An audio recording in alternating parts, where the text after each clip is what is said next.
Welcome to my Apple Watch battery stress test as we compare every single generation Apple Watch known to man against one another, see which one of these Apple Watches deliver the best battery life upon the previous generations. And we also go ahead and test out and see which one of these Apple Watches can charge from 0 to 100 the fastest. And feel free to jump around the timestamps because timestamps will be available in the video description down below if you just want to see the result or understand more about what Apple Watch has what in terms of specs, performance, and all that good stuff. So definitely check out those timestamps.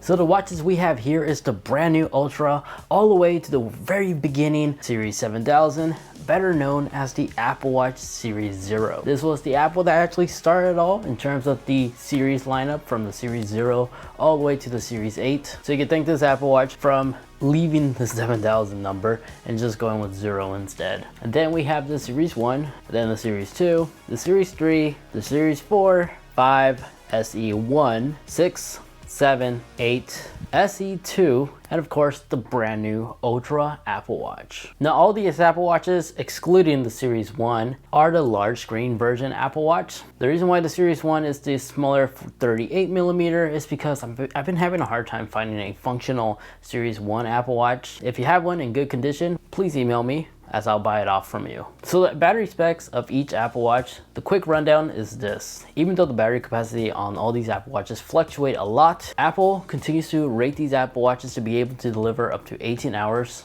of usage under a single charge, excluding the brand new Ultra, as this one is rated to last up to 36 hours. And for a quick preview of my Ultra Apple Watch review, yes, I've actually gone like 2.5 days without charging it, and that's with 18% still remaining. But back to the specs of each Apple Watch. The Series 0 actually has a battery capacity of 250 milliamp hour. There's a peak screen brightness up to 450 nits. The Series 1, same screen size as the Series 4, and same battery capacity, as well as same nits of screen brightness. The Series 2 was when we actually got a bump, as actually has a 334 milliamp hour battery, and it has a new OLED display that can actually achieve a max peak brightness up to 1000 nits. The Series 3 has a 279 milliamp hour battery with the size configuration and a max screen brightness with 1000 nits. Then the Series 4 got a new look, as now there's two new size sources to choose from, a 44 and a 40mm.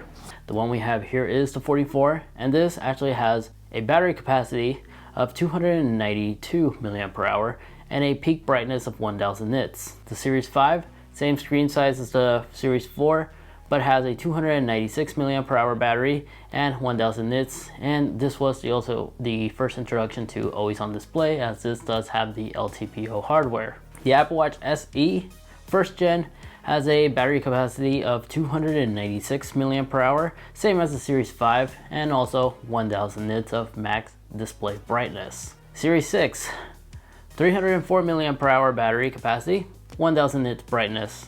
Then as for the Series 7, this one has 309 milliamp hour battery, a 1000 nits brightness, and a new introduction to a new screen size choice to choose from, as this is the 45mm, and there's also 41mm screen display option as well. The new SE2 takes design from the Series 4, so it has those two screen choices to choose from, and the battery capacity is 296 milliamp hour with a max peak brightness on the display up to 1000 nits. Then the brand new Series 8 has a battery capacity of 309 milliamp hour with 1000 nits.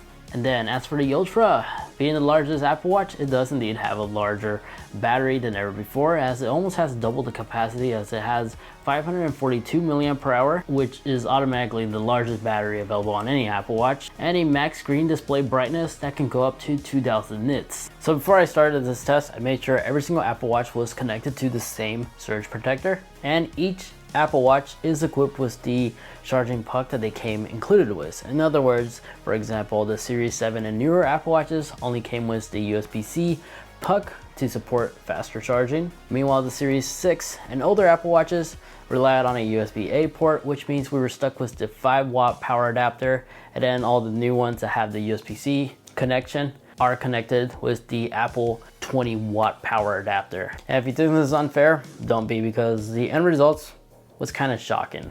So making sure I labeled each Apple Watch so it's easier to visualize in the video. And I did some wire management to make everything look tight as much as possible. And if you're wondering how I was able to complete this clean setup, that is all thanks to the Secretlabs desk, which I've done a whole dedicated review video, which you can go ahead and watch right over here in case you're curious to learn more about the Secretlabs gaming desks that they have. And then for an external timer, I placed a smartphone. Once everything was set, all these Apple Watches are dead, I quickly just turned on the surge protector, and all at once, they all just illuminated. Now, since it's really hard to tell when an Apple Watch reach 100%, I'm always constantly moving in and out of the camera every 10 minutes. I was trying to do this for every 10 minutes, but once an Apple Watch reached 90%, it was really challenging, so I had to check in on that watch every minute or so to make sure they didn't just hit the 100% mark. And then these were the results. From this time lapse I recorded was an iPhone 13 Pro. At 1 hour and 13 minutes, the Series 7 actually finished. However, a thing that I have noticed during this video is the Series 7 Apple Watch was still on watchOS 8. So I'll be sure to fix that on the next test. Since this was just a general charging comparison, this shouldn't really alter the performance as much. Then at 1 hour and 35 minutes, the Series 8 finished with 100%, which was interesting because then the Series 6 is pretty close as it reached 100% at 1 hour and 39 minutes. Not bad for a watch that's still using the 5 wattage power adapter. But then, to my surprise, the Series 1 actually reached 100% at 1 hour and 56 minutes. Then moments after, I noticed that the Series 4 was stuck at 99%, so I'm gonna call it at 1 hour and 56 minutes. And then of course, the beefy Apple Watch Ultra made it at 1 hour and 58 minutes. Everything else was starting to come out really close. As the Series 0 made it at 2 hours and 9 minutes. And then the SE, I noticed, got stuck at 225 at 99%, so I called it from there. The Series 3 then finished at 2 hours and 28 minutes, and then 1 minute later, the SE2 did it at 2 hours 36 minutes. And then follow next is the Series 5, which made it at 2 hours and 49 minutes. And in last place was the Series 2, and at 2 hours and 57 minutes. And here are the results. Feel free to pause if you like. So the results are there, and I'm not too surprised that the Series 2 came in last, judging the fact that it has the largest battery, the second largest batteries on this list. But I am indeed impressed how average the charging time for the Ultra was compared to the other Apple Watches, because this thing literally has double the capacity compared to some of these Apple Watches that we tested. Now for the next test, I double checked and made sure that the Series 7 and all the other Apple Watches were on the latest firmware update available for their models. So all the Apple Watches that are the Series 4 and newer are on the latest version of watchOS 9. The Series 3 is on watchOS 8 because that was the last firmware update that it supported. Then the Series 1 and 2, they were both on watchOS 6. And the Series 7000, better known as the Series 0, is on its latest firmware update, and that is watchOS 4. And I made sure all the settings on these Apple Watches were all 100% identical, as in all of them had the same max screen brightness selected. I confirmed that airplane mode and everything else was turned off, so they're 100% disconnected from my cell phone.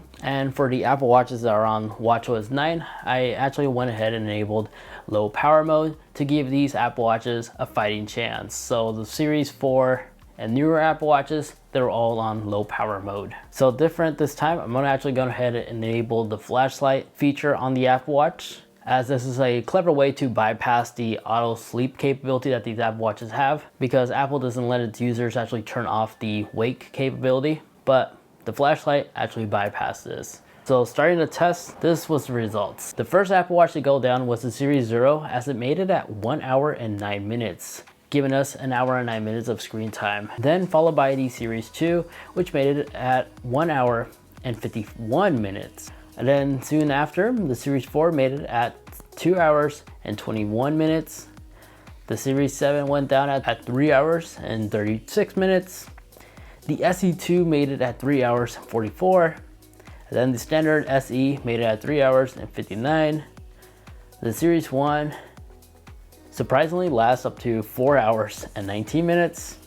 The Series 8 made it at 4 hours and 24 minutes.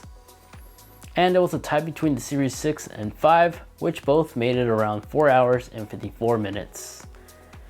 The Series 3 actually made it at 5 hours and 18 minutes, and then followed by the Ultra at 5 hours and 29 minutes. So pretty impressive results, honestly. And from other tests I've done in the past, the Series 3 always came extremely close with the latest Apple Watch, showing us that the Series 3 actually is possibly the most efficient Apple Watch that Apple has ever made, because it's always in second place from the latest and greatest Apple Watch of that year. And if you haven't yet seen that video, you can go ahead and watch it right there, because the Series 3 once more came close. Now keep in mind, this is the real world test, and these Apple Watches were my daily at one point in my life. So their overall battery health, they're not all at 100%, but this doesn't really matter because we're just testing out how efficient each chipset is inside each Apple Watch. So long as the battery health is above 80%, this shouldn't really alter the results dramatically at all. But if it's below 80%, that's when I'm probably going to throw that watch away and replace it with one that's higher than 80% that could give us some realistic results. So in conclusion, the results are definitely interesting. But the Ultra, without a doubt, is definitely an impressive Apple Watch, because not only can it charge respectfully quick compared to every other Apple Watch, charging rate really is just average. And since it has double the battery capacity, it easily outlasts everything else. But again, I'm surprised how efficient the Series 3 is. Maybe it's the layout or how the placement of the battery, because when you compare the Ultra and the Series 3, they're not too far apart in terms of thickness. Maybe the battery doesn't heat up as much due to the battery placement inside its chassis. Oh no, there you guys have it. That is a scoreboard between every generation Apple Watch. Let me know in the comment section what's your thoughts. What do you think about this test result? If there's something you wish me to add in this battery test video, feel free to comment down below. I'll probably go ahead and make a part 2, especially once I have my hands on the larger screen version of the Series 1 Apple Watch. So make sure you are subscribed so you don't miss that video. Aside from that, thank you so much for watching. If you wish to watch more, highly recommend watching this video over here, as I cover every hidden feature and new thing that Apple added for WatchOS 9. And then that video over there, that's all the new features that came out for the Apple Watch Ultra. So if you pick one up, watch that video so you know how to really utilize that device to its full potential. Aside from that, thank you so much for watching. Take care, and I'll catch y'all in the next one. See ya.